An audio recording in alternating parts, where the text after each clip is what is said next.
पहले हम average profit method कर लेते हैं। एवरेज प्रॉफिट मेथड में बहुत ही सिंपल होता है। क्वेश्चन में इस तरीके से लिखा होता है, जैसे यहाँ पे लिखा हुआ है 3 year purchase of 4 year average, 3 year purchase of 4 year average profits. तो 3 ईयर परचेज है तो जितना ईयर परचेज होता है उतने से इंटू करना होता है, और जितने ईयर का एवरेज प्रॉफिट लेना होता है उतने ईयर का प्रॉफिट ऐड करके उतने से डिवाइड कर देते हैं। जैसे यहाँ पे 4 ईयर एवरेज है तो 4 ईयर्स के प्रॉफिट ऐड कर लिए, डिवाइड बाय 4 कर लिया तो एवरेज प्रॉफिट आ गया, और 3 ईयर परचेज है 3 से इंटू कर लिया तो गुडविल आ गई। तो जितना ईयर परचेज होगा उतने से इंटू कर लेंगे, और जितने ईयर का एवरेज लिखा होगा उतने ईयर का एवरेज कर लेंगे। जैसे ये है यहाँ पर फोर्थ क्वेश्चन, 1.5 ईयर परचेज है तो 1.5 का मतलब होता है 3/2, तो 3/2 से इंटू होगा। और देखिए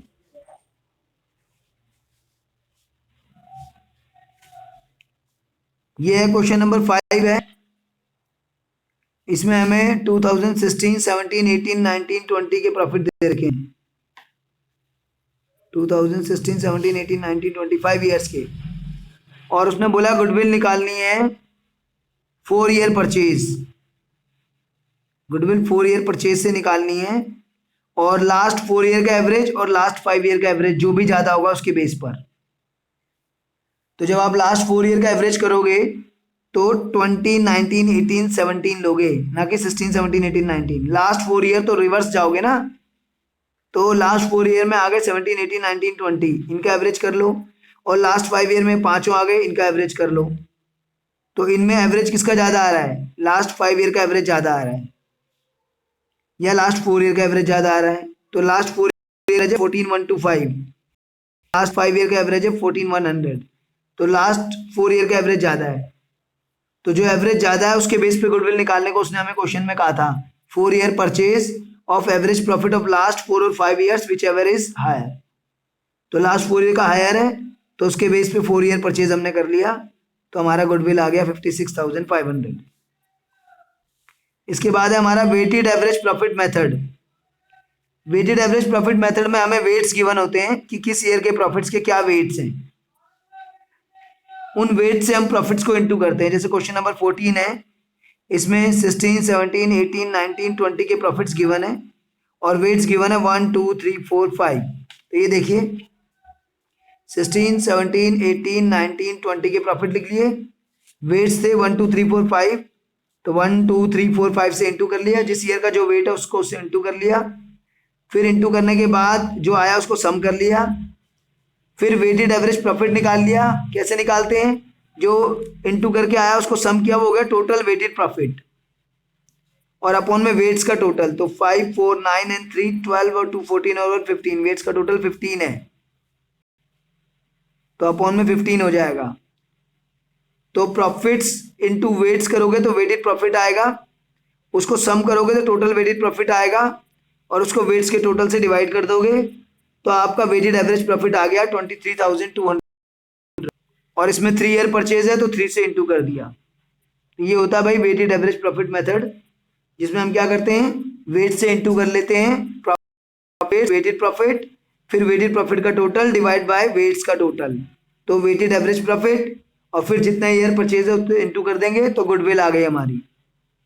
नाउ नेक्स्ट है हमारा super profit method. Super profit मतलब कितना सुपर, नॉर्मल से जो होता है ऊपर उसे कहते हैं सुपर, नॉर्मल से जो होता है ऊपर उसे कहते हैं सुपर।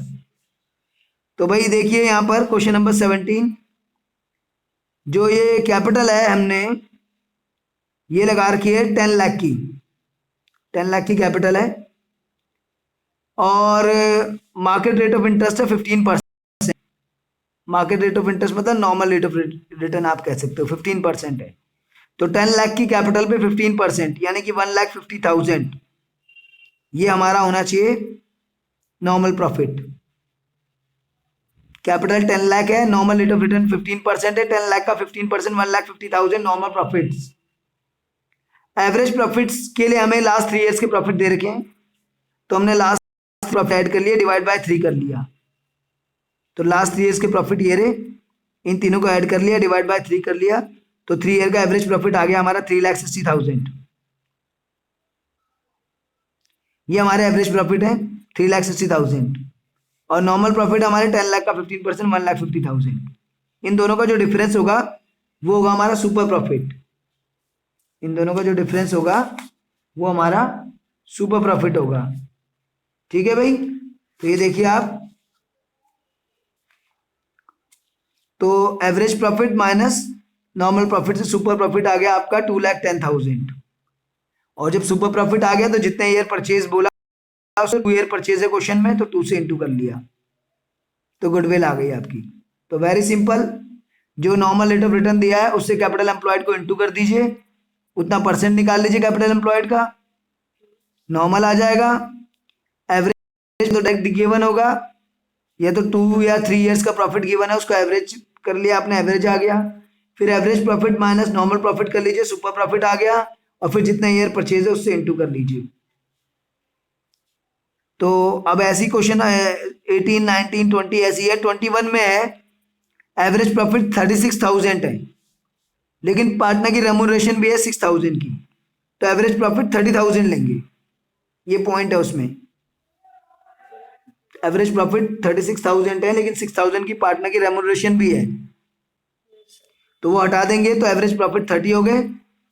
नॉर्मल आप निकाल ही लेंगे, जितना percent normal rate of return होगा कैपिटल एम्प्लॉयड को उतना परसेंट निकाल दीजिए कैपिटल एम्प्लॉयड का, वो नॉर्मल आ गया। फिर एवरेज में से नॉर्मल को लेस कर दीजिए, सुपर आ जाएगा, और फिर सुपर आने के बाद उसको इंटू कर दीजिए जितना ईयर परचेज है। सेम ऐसे पॉइंट क्वेश्चन नंबर 24 में भी है। क्वेश्चन नंबर 24 में एवरेज प्रॉफिट निकालने के लिए आपको 3 ईयर्स का प्रॉफिट गिवन है, आपने ऐड कर लिया और डिवाइड बाय 3 कर दिया, तो एवरेज प्रॉफिट आ गया। लेकिन इसमें लिखा हुआ है salary to each partner 12,000 per annum.